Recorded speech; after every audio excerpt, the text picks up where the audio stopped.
Governor Khyber Pakhtunkhwa کھلی توہین عدالت کر رہا ہے کہ اس پہ تو یہ واجب تھا، لازم تھا کہ where the governor himself dissolves the assembly, he shall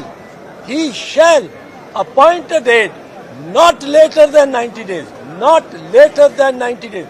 یہ نہیں کہا کہ within 90 days, not later than 90 days for the holding of the election. اب اس کے بعد بھی ٹائٹ رکھا ہوا ہے. ٹائٹ کیا رکھا ہے کہ آگے کہا ہے کہ parliament shall meet on the 21st day, shall meet on the 21st day after the election unless sooner called by the president.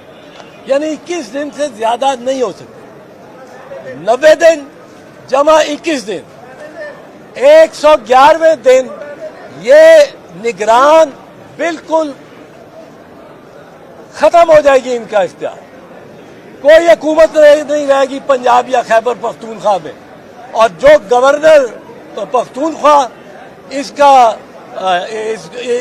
کی کوشش، ان کی کوشش ہے کہ یہ طول پکڑے 90 دن والا